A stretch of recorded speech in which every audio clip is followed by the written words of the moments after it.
Hi Lisa, I'm doing a little video tutorial of some of the repair that I did to the house. We'll start with the mailbox here. It looks like a brand new pole, but it's actually not. It's a fence post that I pounded over the top of the original pole. So it's just as weak as before, but it looks nicer. And I shimmied it up a little so it's a little bit tighter. And it looks sturdy to the person who hit it the first time. So that's the mailbox. I replaced the toilet valve inside the house. Of course, I don't need to show you that. But let me know if it continues, because while I replaced the valve, I didn't replace the other piece that may be causing a leak as well. So keep me posted, and if that continues to leak, I'll replace that next piece. So in the backyard, this was quite a project. It took 3 full days.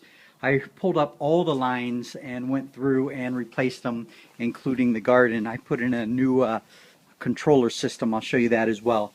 So there's a lot of extra parts, including your original parts. The only project I really didn't get to is replacing the lines in the herb garden.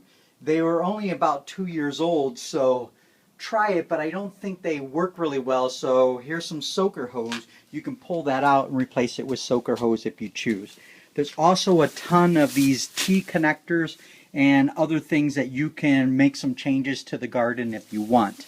This is emitter hose. This is what I put in the main garden, where it's got these little, every 12 inches, these holes here for emission.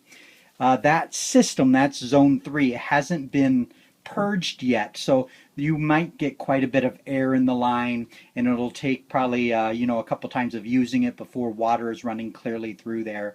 I forgot to prime it, so there's air in that line. But this hose you can also use just like regular poly hose, where if you choose it's not getting enough water to certain plants that you plant in the garden, you can just poke into the line and place a regular drip line, or you can put in a barb and use some of this soaker hose, and you can just run a 12-inch strip to the left or to the right of this main hose so that you can water some of those special plants in the garden. Okay, there's also some extra parts here and stakes, and I needed a cup holder, so inside there I borrowed that, and that has some barbs and connections as well. In the garden, what I basically did is I went through, and most of the main plants, including the olive tree, this lemon tree, the orange tree, they have bubblers. So these bubblers can actually be adjusted, and you can just turn it to the right or left to adjust the volume of water coming out. You just play with it and put the bubblers wherever you need them. Some of the bubblers, you'll notice, are actually off completely, so they're there in case we ever need them or you want to water, or you can turn them all the way down so no water comes out. I put 2 in the olive tree here, and we recreated the berm a little bit so that it allows the water to stay in and soak. And then as we go out here, no real changes here. I didn't really touch the herb garden. It is live, so if water's not coming out, you'll just need to replace those lines. But there may be air in there. So here's the garden. You can see the lines. I'm just running 1, 2, 3, 4 lines, and then I'm running 2 lines over here. This artichoke looks like it's coming back. You're going to love it. And the pomegranate tree, I ran a line underneath the brick, and I use PVC underneath there, so if there's a problem you can just pull it out easily. And there's a bubbler in there. You can adjust that as necessary to give water to that tree. And as you can see, the garden is pretty much ready to go, but I would highly recommend that you go to the store and pick up some compost material or topsoil and run it over the top of that emitter line. And that will, it should actually be 6 inches to a foot taller on each of these runs where the lines are, and that's where you plant. And then where the stones are really walking paths, so you can see over the time that it's kind of broken down and it's almost flat, but this should be a high rise there in the middle. So if you get new soil, you can probably pound it a little bit with a trowel to try to break up that dirt and make it loose again. I'd recommend doing that before you plant vegetables. And then in the back, I just put the tomato cages back there. And also these little poles I took out these little poles here, but I usually put them in the ground right here in the herb garden, and then I get top sheets and I cover the herb garden to protect it from the frost. But it looks like, oh, this sage is looking nice. You're going to get a couple freezing days here in the next month or so, so you can do that if you choose to do it. Okay, and then over here in this garden, what I originally tried to do, you can see I've got bubblers here. I originally tried to put spray valves, but the pressure in the line wasn't strong enough to pop up the valve and make it spray properly. So I had to pull them out, and instead of, replacing or destroying that line, I just put bubbler caps on them and turned them off. And then I reconnected these lines. So I added one new one, and then your two original ones are back out there. You can play with it, but this is a quarter spray pattern, and the other two you have, I think, are 180s, and they're a little too wide for the path. You might just need to replace, or your kits may actually, I didn't look, have the red caps, which are quarter spray pattern. I think that would work better for where these three are angled, but you can adjust those as you need to. The cactus all have half-gallon-per-hour emitters. I also cut down the stump. You can see I poured that solution in there called Stump Out, and then I created these wells with the saw. That will take 4 to 6 weeks. At the end of 4 to 6 weeks, the stump should be loose enough. If you come and kick it, you might be able to come with a pick and try to dig it out. Otherwise, next time I come down, I can give you a hand with that. And this bubbler I actually have turned on right now to water, so that water drains down and some of that decomposter will go into the earth and help break down the stump a little bit better. Okay, and then we go over here. I trimmed this way back, and there's some extra pieces over in the next to the metal shed where you had a couple in the ground. I put one big one there, and there's a couple there. I told Jeff and Sunshine they can have some if they want, but if not, you can choose to use them or get rid of them. If you plant another, I would say just one more, but I wouldn't plant them all. These things get pretty big, as you see. And I have a soaker line going to, or not a soaker line, but I have a valve going to that, and then of course all the grapevines except this little one in the corner does not have a line, but you can tee one off if you need to. I forgot about that. We put in a new box that's a little bit larger, and inside here are the zone valves. There are 3. There is no controller in here. The controller I'll show you next is in the patio, but there's 3 stages. This is stage 1. It goes to the left side of the yard as you're facing into the backyard. That's zone 1. Zone 2 is located here. This is the right side of the yard. And then zone 3 is the garden and the herb garden. Those are the 3 valves. This is actually a filter, so you can unscrew this and pull the filter out and rinse it. It's probably a good idea. The water was shut down for a day and a half, and when I turned it back on, there continues to be a lot of air and rust coming through the line. So don't be alarmed if you see that. That's always been the case whenever I work on the water system here in the house. The pipes are pretty old. So if you have any problems, let me know, but don't be surprised if you use the sink and you see quite a bit of the air coming through. Okay, so let me show you these zones. This is the right side of the yard here. This is all zone 2, and it comes out to here and stops. In fact, let me do the path because I'm going to keep this video as well.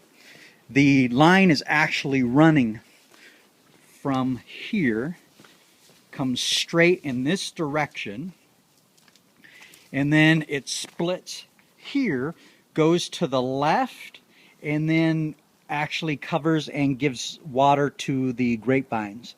And this line that I use is the black line with the gold lettering, says orbit on it. So anytime you dig in the ground you see orbit, that is for zone 2. I use 3 different tubing lines. So this is zone 2. It runs in this direction, and then we get another break here. It actually goes in this direction straight across. It feeds to the left here.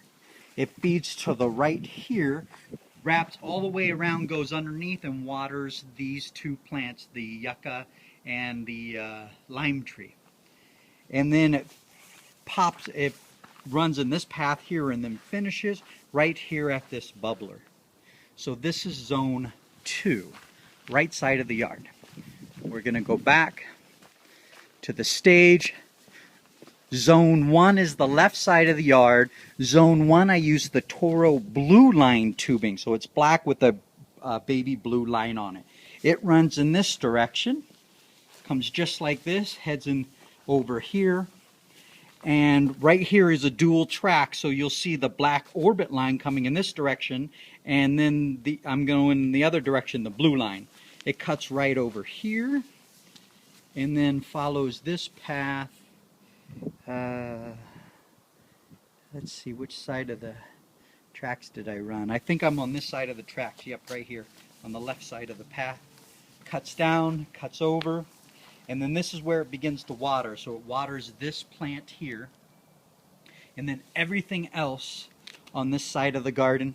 And you can see a couple new lines if you want to plant a cactus in here or do some water, something in there that could use it. And then everything over here is all zone 1. All right, and that includes these lines over here. Great. And then zone 3. Zone 3 is a straight shot that comes right down this path here from the box straight all the way down, and where you remember this leak before, it cuts underneath and then goes right here to a T. Underneath the gravel right here is the line that runs all the way, and since it's in the sun, I tried to protect that line, and it goes to the bubbler. And then we got a T that runs off here for emitter hose, a T that runs off here for emitter hose. Again, I buried that line, and then when you get topsoil, if you cover that line, it only has to be covered an inch or two where the line is located. That would be fine. If you go deeper and add more soil, then just lift the line up a little bit so it's not too deep. And then the line that runs next to the wall here, I didn't bury it because it's protected from the sun, as you can see. And if you get some topsoil, when I rake, I usually put the leaves and compost over that. But you can see more T's running this way. So there's a line, a line, a line. And then when we get over here, it actually goes underneath. We water this little plant. I think you put that in. Maybe I did, but I think you did it. And so it waters this, and then it runs right underneath this stone here. And there's 3 ports located right here that go into the herb garden. So those are small lines, not thick line. They're prone to getting debris into them. So you can replace all of this line if you want. You can trace it back. It actually starts here. And then there's another one that starts in the 2nd tier and then the 3rd tier. So there is a separate line for each of those 3 tiers. And I think that about sums it up. So let's go to the control box and I'll show you that. The control box is now AC powered instead of battery powered. And the line runs right along underneath. It comes out right here. It goes through this white PVC. And then it comes up to the control box. So the control box is mounted to the wall. It is not programmed at all. I haven't had time to do that, so I'm going to leave that totally up to you. As you can see, there's zone 1, that's the left side of the yard as you face out. Zone 2 is right side of the yard, and zone 3 is the garden. I also wrote inside this panel here, I wrote and color coordinated the tubes. So zone 3, which is the garden, that is a black tube, but really it's got some writing on it, but it's very minimal. It's not bright like that gold is for the orbit line. And so I left the instructions for you. You can program it the way you see fit and use it however you would like to. Just so you know, basically, let me turn it off. If you want to manually water, which is what you can do right now, you just go to zone 1, you press water 1 zone now. And as you press it, it will run, and I think it's preset for 10 minutes. So it's just going to run for 10 minutes and then shut off. And then I hear it turned on right now, so that's left side of the yard. And then you can go to zone 2, and that will cancel zone 1 operation, or you press this button again and it will cancel it. if you want to stop it before 10 minutes are up. And then there's zone 2, you can manually water, zone 3, manually water.